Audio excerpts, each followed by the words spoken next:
E aí, pessoal, tudo bem? Nesse vídeo eu vou mostrar para você o que é necessário fazer num texto dissertativo argumentativo para conseguir tirar 1000 na redação do Enem.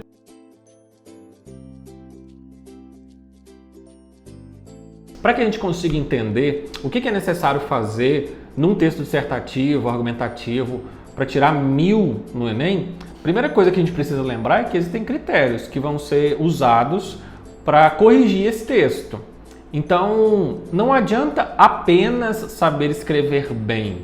Isso é, obviamente, uma habilidade necessária, mas além de saber escrever bem, é necessário conseguir seguir o que os critérios indicam. Então, são 5 critérios. E cada um desses critérios está relacionado a alguma habilidade em relação à escrita que o candidato deve mostrar enquanto escreve.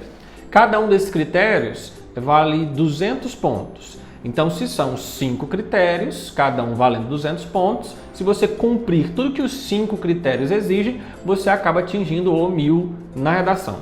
Para que a gente consiga entender bem como é que a redação é corrigida, eu vou falar superficialmente sobre cada um desses critérios e depois eu vou analisar, a gente vai ler junto uma redação que tirou 1000 no Enem. Onde eu consegui essa redação? Na cartilha do participante, que o próprio INEP divulga todo ano. Lá aparecem as indicações de correção, aparecem exemplos de redação que tiraram nota 1000 e é desses exemplos que eu tirei o que a gente vai ler aqui hoje e vai procurar saber como é que os critérios de correção foram contemplados por esse texto que tirou nota 1000 e que é usado como exemplo, inclusive pela cartilha do participante. A primeira coisa de que você precisa se lembrar é que o texto que deve ser escrito para a prova de redação do Enem, ele é um texto dissertativo argumentativo. Isso significa que você tem 2 coisas para fazer: dissertar e argumentar. Muita gente que escreve muito bem acaba se saindo mal na prova porque apenas disserta sobre um assunto e não argumenta. E qual que é a diferença de dissertar para argumentar sobre um assunto? Você disserta sobre algo quando você demonstra o seu conhecimento sobre esse algo. Então, quando você fala sobre algum assunto, você mostra exemplos, você conta tudo aquilo que você sabe sobre um determinado assunto, você está dissertando sobre esse assunto. E quando é que você passa da dissertação para a argumentação? É quando, depois de falar sobre esse assunto, você defende um posicionamento, você escolhe uma posição para que seja defendida por meio de argumentos que são consistentes. Então não basta só falar bem sobre o assunto, você precisa falar bem e defender um posicionamento. Normalmente algumas pessoas me perguntam assim: mas eu posso falar sobre os 2 lados do assunto? E aí, nesse caso, quando você fala sobre os 2 lados do assunto, você acaba que não defende nenhum. Eu já vi gente escrevendo texto assim, por exemplo, vai lá no parágrafo que deveria ser de argumentação e escreve: muitas pessoas defendem esse lado do problema, enquanto outras acabam por escolher um outro posicionamento. Tá, você fala o que algumas pessoas defendem, o que outras pessoas defendem, mas você esquece o principal, que é o que você defende. O texto é seu, então o corretor quer saber o seu posicionamento sobre esse assunto e como você vai defender esse posicionamento para que as outras pessoas acreditem em você. Então, lembra que você precisa fazer 2 coisas: falar sobre o assunto e defender um posicionamento sobre esse assunto. Tá. Aí, dos critérios de correção que são usados pela banca avaliadora, você tem 5. O primeiro fala sobre demonstrar domínio da modalidade escrita formal da língua portuguesa. O que isso significa? Aqui, valendo 200 pontos, o avaliador vai observar a sua habilidade de uso da norma padrão da língua. Mas ele faz questão de informar aqui que não é só da norma padrão, é da norma padrão formal. O que isso significa? Que não adianta só eu não cometer desvios de norma, porque às vezes você pensa que nesse critério o cara vai só corrigir se você escreveu casa com Z, se você esqueceu de colocar uma letra, um acento. Não, é isso também. Mas nesse caso, além dessa correção ortográfica, de uso da língua, tem também uma questão de variedade de língua, variedade formal. Então não adianta só não cometer desvios, eu também preciso escrever de um jeito formal. No segundo critério, o avaliador vai querer saber algumas coisas. Então tem muitas coisas nesse segundo critério, mas basicamente elas se dividem em 3 partes. A primeira parte é compreender a proposta de redação. Então, entender o que está sendo cobrado, qual que é o tema que precisa ser abordado. Muitas pessoas acabam se confundindo nessa história. Do que eu preciso defender? Qual é o posicionamento? Então, eu preciso entender qual é a proposta e, dentro dessa proposta, escolher um posicionamento que esteja coerente com o que me foi pedido. Você precisa lidar com um tema que você ainda não conhece e ainda assim escrever um texto dissertativo argumentativo sobre esse tema. Então você precisa usar os conhecimentos de mundo que você já tem para conseguir construir um texto de acordo com o que te foi pedido. Depois, o critério continua assim: aplicar conceitos das várias áreas de conhecimento para desenvolver o tema. E aí é que entram as outras disciplinas. Você vai usar o que você aprendeu em geografia, em história, filosofia, sociologia, matemática, enfim, nas outras disciplinas que você tem durante todo o tempo que você teve no ensino fundamental e no ensino médio. Só que aí as pessoas acabam cometendo alguns erros meio básicos. Por exemplo, o cara vai lá e coloca uma citação super elaborada de um filósofo, uma citação lindíssima. No entanto, aquela citação que ele coloca não tem relação com o que ele tinha escrito antes. Ou então, alguém coloca uma citação de um filósofo famoso e fica lá explicando a citação, sendo que aquilo não tem relação alguma com o tema. Então a gente precisa ter um pouco de cuidado nessa hora de encher de citação a redação. Eu preciso colocar essas referências, mas de um modo que elas estejam relacionadas com a minha argumentação. É como se eu escrevesse a minha opinião e falasse, gente, tem outras pessoas que concordam comigo, inclusive segundo fulano de tal. Aí você vai lá e coloca a citação do fulano de tal, mas para que o fulano de tal te ajude e não você fique explicando a citação dele, tá? Então, basicamente é isso. E depois o segundo critério continua: dentro dos limites estruturais do texto dissertativo argumentativo em prosa. O que é um texto em prosa? É aquele feito com períodos e parágrafos. Então não pode fazer poeminha na hora da redação do Enem. Você precisa fazer lá com períodos, da letra maiúscula até o ponto final, depois letra maiúscula até o ponto final, fiz um parágrafo. Vou para o próximo parágrafo, letra maiúscula, ponto final e aí sucessivamente.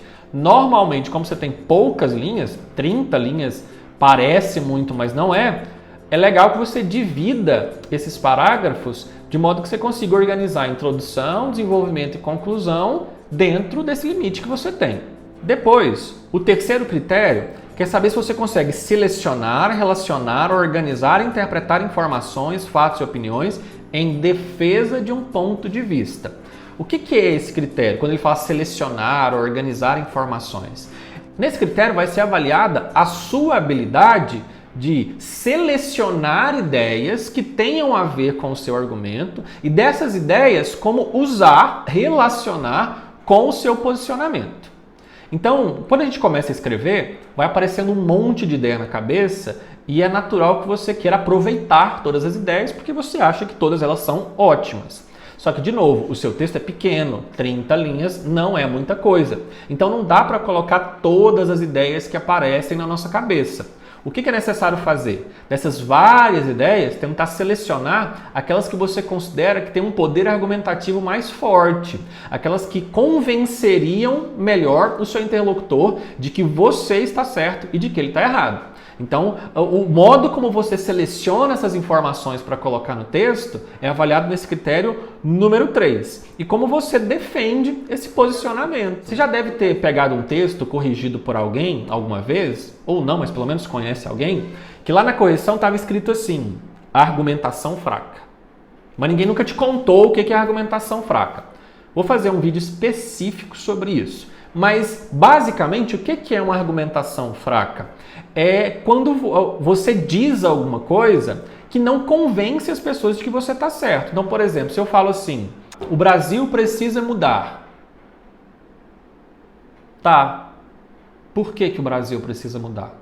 Só isso não convence ninguém. Então eu preciso elencar argumentos, exemplos, dados estatísticos que me ajudem a convencer o meu interlocutor de que o Brasil precisa mudar. Porque se eu colocar só o Brasil precisa mudar e pronto, isso não tem força argumentativa para convencer ninguém.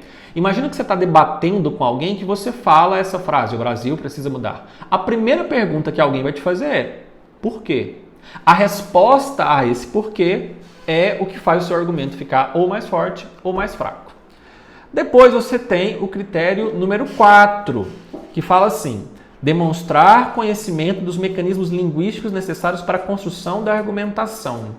E aí é que entra uma parte mais estrutural do texto. É como você organiza esse texto. Então vamos falar sobre os conectivos que você vai usar, do modo como você liga uma oração na outra, como você relaciona um parágrafo ao outro. Então são elementos estruturais do texto. Enche de conectivo. Também vou fazer um vídeo específico só para falar sobre conectivo. E por último, valendo mais 200 pontos, eu tenho a competência número 5, o critério número 5 de correção, que quer saber se você, enquanto candidato a uma vaga no ensino superior, consegue propor uma solução ou uma intervenção que possa, de alguma forma, agir sobre o problema que foi discutido sobre o tema. E aí é que é um negócio interessante. Muitas pessoas têm dificuldade de fazer a proposta de intervenção, não porque fazer proposta de intervenção é um negócio complexo, mas é porque as pessoas não apresentam um problema no início do texto. E aí como é que você vai propor uma solução para algo que não é um problema? Então, por exemplo, uma vez, já tem um tempo, foi lá colocado como proposta de redação para o Enem a importância da leitura. Acho que era algo parecido com isso. E você pensa, isso não é um problema. Como é que eu vou propor uma solução para algo que não é um problema? Leitura é solução, inclusive. Então, o que você, enquanto leitor, precisa fazer? Pensar em algo relacionado a esse tema que seria um problema. Então, você vai, sei lá, pensar que no Brasil muitas pessoas não têm condições, não têm acesso à escolaridade de qualidade e acabam por não ter acesso à leitura. Pronto, isso é um problema que está relacionado à importância da leitura. Então você vai convencer as pessoas de que isso é um problema porque a leitura faz com que o ser humano se torne independente, participativo na sociedade, por aí vai. E aí, como você já elencou um problema, agora você precisa pensar em alguma coisa que seria a solução desse problema. O que fazer para que essas pessoas que não têm acesso à leitura possam vir a ter esse acesso? Agora, quando você fica lá falando que a leitura é um instrumento de emancipação do cidadão e faz com que ele tenha acesso a várias instâncias de interação social, você ficou falando sobre os benefícios da leitura. Tá, e agora, como é que eu vou fazer uma proposta de intervenção social se eu não elenquei nenhum problema no restante do meu texto? Não vai dar certo. Ou então você vai lá e coloca uma proposta de intervenção que é uma solução para um problema qualquer que nem apareceu no seu texto. Aí não adianta também, não adianta ter só uma proposta de intervenção, não precisa estar relacionada com o que você disse antes. Ótimo. Se eu seguir esses 5 critérios, muito provavelmente eu vou tirar uma nota muito boa nesse texto. Então agora vamos dar uma olhada nos textos que apareceram como exemplo, em um texto que apareceu como exemplo na cartilha de redação do Enem. O texto que eu vou ler aqui com vocês, ele foi feito no Enem de 2018 e aparece na cartilha de 2019. Então a proposta de redação é manipulação do comportamento do usuário pelo controle de dados na internet. Então se você fez o Enem em 2018, você lembra desse assunto. Então é para falar sobre como é que essas empresas, essas redes sociais que acabam pegando os dados dos usuários e manipulando esses dados de acordo com os próprios interesses. Era para você se posicionar. Tem problema manipularem os meus dados? Ou tudo bem, faz parte, é a tecnologia, eu aceito. Então a gente precisaria se posicionar sobre esse assunto. Então nós vamos ler a redação. Aqui na cartilha aparece o nome do autor, do candidato que fez essa redação e tirou 1000. Então na cartilha está lá que a redação é do Pedro Assad Salum Moreira da Rocha. Se eu falei o nome dele certo, não sei. Mas ele começa o texto lá na introdução dizendo o seguinte: as primeiras 2 décadas do século XXI do Brasil e no mundo globalizado foram marcadas por consideráveis avanços científicos, dentre os quais destacam-se as tecnologias de informação e comunicação. Nesse sentido, tal panorama promoveu a ampliação do acesso ao conhecimento por intermédio das redes sociais e mídias virtuais. Em contrapartida, nota-se que essa realidade impôs novos desafios às sociedades contemporâneas, como a possibilidade de manipulação comportamental via dados digitais. Desse modo, torna-se premente analisar os principais impactos dessa problemática: a perda da autonomia de pensamento e a sabotagem dos processos políticos democráticos. Olha o que esse cidadão fez no texto. Ele começou já contemplando o critério número 2, quando ele faz essa referência a um fato histórico, falando sobre as primeiras 2 décadas do século XXI, no Brasil e no mundo globalizado, que foram marcadas por consideráveis avanços científicos. Falou sobre as TICs, que são tecnologias de informação e comunicação. Isso também entra como conhecimento de outras áreas. E percebam que ele começa fazendo uma contextualização. Ele não fala exatamente sobre o tema no início. Ele primeiro fala sobre algo mais genérico, para depois mostrar dentro desse contexto onde é que aparece a informação que está relacionada ao tema. Aí ele continua nesse sentido. Nesse sentido entra como um conectivo, para que eu não fique falando as informações cortadas, sabe? Eu ligo a informação do segundo período com a informação do período anterior. Isso é um conectivo, ele conecta a ideia que vem da frente com a ideia que estava atrás. Então, nesse sentido, dessa forma. Então, ele continua lá. Tal panorama promoveu a ampliação do acesso ao conhecimento por intermédio das redes sociais virtuais. Em contrapartida, também ligando ao que ele falou anteriormente, nota-se que essa realidade impôs novos desafios às sociedades contemporâneas, com a possibilidade de manipulação comportamental via dados digitais. Então ele partiu das primeiras 2 décadas do século XXI, então ele pegou o que daquele período histórico produziu de efeito na contemporaneidade. Olha que relação interessante. Então ele não só jogou a informação lá, ele disse o que aquela informação histórica tem de reflexo hoje em dia. Aí termina, desse modo, ó que beleza, outro conectivozinho para ligar o que vem na frente com o que está atrás. Torna-se premente analisar os principais impactos dessa problemática: a perda da autonomia do pensamento e a sabotagem dos processos políticos democráticos. Tá vendo que ele começa no geral e no último período da introdução ele já delimita e diz qual que é o posicionamento, o que ele vai discutir nesse texto. Então, quais são os efeitos que essa tecnologia tem sobre a sociedade atualmente? Aí vai para o segundo parágrafo. Ele já começa com um conectivo ligando o que ele vai colocar ali com o que estava no período anterior. Então, ele começa lá assim: em primeira análise, por que isso conecta com o anterior? Então, ele põe a dúvida no finalzinho do primeiro parágrafo, põe um questionamento, que é a perda da autonomia de pensamento e a sabotagem dos processos políticos democráticos, e começa o segundo parágrafo dizendo que ele vai fazer uma primeira análise disso que ele está propondo como questionamento no parágrafo anterior. Isso também entra como conectivo. Já estou ganhando muitos pontos no critério de número 4. Em primeira análise, é lícito postular que a informação é um bem de valor social, o qual é responsável por modular a cosmovisão antropológica pessoal e influenciar os processos de decisão humana. Ponto. Nesse raciocínio, qual raciocínio? Esse que ele acabou de falar aqui antes. As notícias e acontecimentos que chegam ao indivíduo exercem forte poder sobre tal, estimulando ou suprimindo sentimentos como empatia, medo e segurança. É factual, portanto, que a capacidade de selecionar via algoritmos as reportagens e artigos que serão vistos por determinado público constitui uma ameaça à liberdade de pensamento crítico. Olha a opinião do cidadão aí. Então ele não está só falando sobre o assunto, ele está se posicionando, ele acha que tudo isso é uma ameaça ao pensamento.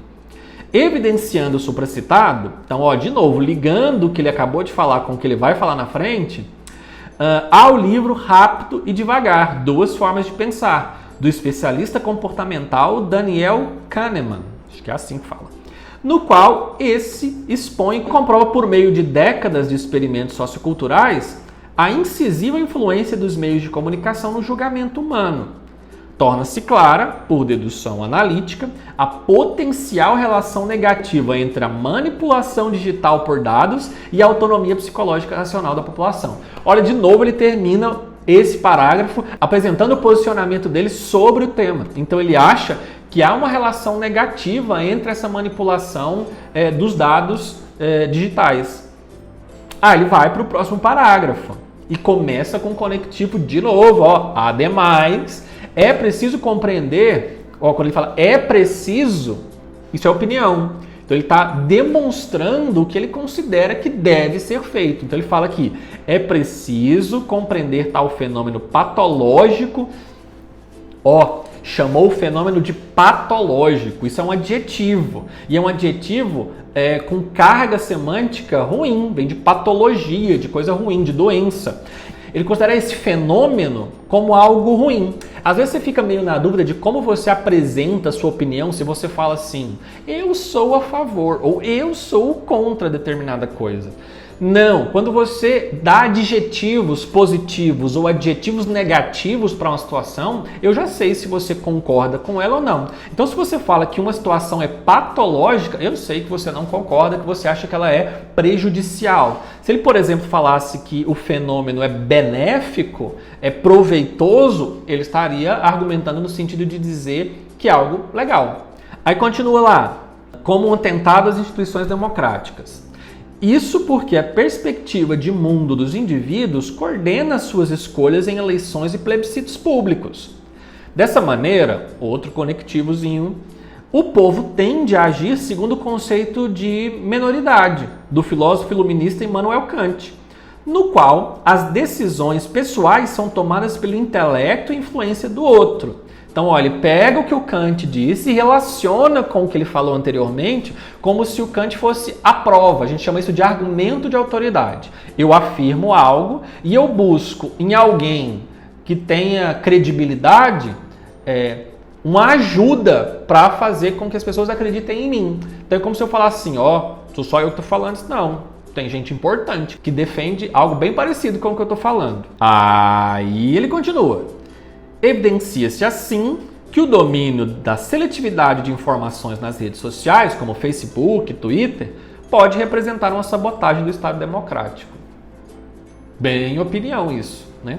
Agora vamos para a proposta de intervenção social. Menino, esse texto está grande, será que coube isso tudo em 30 linhas? A letra deve ser bem pequena. Mas vamos lá. Em suma, finalmente, ligando o que eu vou falar agora com o que ele falou anteriormente, a manipulação comportamental pelo uso de dados é um complexo desafio odierno e precisa ser combatida. Que beleza? Opinião de novo. De Sartre, as instituições escolares, outro conectivo aqui o de Sartre, as instituições escolares responsáveis por estimular o pensamento crítico na população devem buscar fortalecer a capacidade de julgamento e posicionamento racional dos jovens. Então pronto, ele começou a dizer o que deve ser feito para resolver o problema. Aí continua. Isso pode ser feito por meio de palestras, aulas e distribuição de materiais didáticos sobre filosofia criticista e sociologia, visando aprimorar o raciocínio autônomo livre de influências. Agora ele vai dizer como fazer isso. Ele acabou de dizer. Em paralelo, as grandes redes sociais interessadas na plenitude de seus usuários precisam restringir o uso indevido de dados privilegiados. Tal ação é viável por intermédio da restrição do acesso por parte de entidades políticas aos algoritmos e informações privadas de preferências pessoais. Mais uma sugestão do que deve ser feito e como que vai ser feito. Agora ele vai dizer para que deve ser feito, objetivando proteger a privacidade do indivíduo e o exercício da democracia. Desse modo, atenuar-se-á, olha meus óculos, que bonito, em médio e longo prazo, o impacto nocivo do controle comportamental moderno e a sociedade alcançará o estágio de maioridade kantiana. Tem razão desse cidadão ter tirado 1000 na redação do Enem, porque ele cumpriu todos os requisitos. Ele escreveu em norma padrão formal, ele escreveu na estrutura de texto dissertativo argumentativo, com introdução, desenvolvimento e conclusão. Ele falou sobre um assunto e defendeu um posicionamento sobre esse assunto. Beleza? Depois, você percebe que cada parágrafo tem um foco em específico, então quer dizer que ele conseguiu selecionar bem as informações. Você vê que ele usa vários conectivos para ligar as ideias, mais um critério contemplado. E por último, ele faz uma proposta de intervenção respondendo algumas perguntinhas simples. O que deve ser feito, por quem deve ser feito, para quem, como e com qual objetivo. Cumpriu todos os critérios. Ou seja, eu preciso então, além de escrever bem, saber conhecer os critérios e contemplá-los quando eu escrever um texto. Por isso que é interessante você conhecer os critérios, porque você meio que já corrige o próprio texto. Você termina de fazer a sua dissertação e dá uma olhada. Eu cumpri o critério número 1, eu cumpri o critério 2, o 3, o 4, o 5. E aí você já meio que sabe se você saiu bem ou não, né? Enfim, eu vou fazer mais vídeos comentando textos com um pouco mais de calma. Vou fazer mais vídeos comentando os critérios de correção, também com mais exemplos e com mais calma, mas esse é só um vídeo introdutório para você perceber que não é tão difícil assim fazer uma redação que seja bem avaliada na prova de redação do Enem. Então, pessoal, a gente vai parar por aqui e eu encontro vocês nos próximos vídeos. Até mais!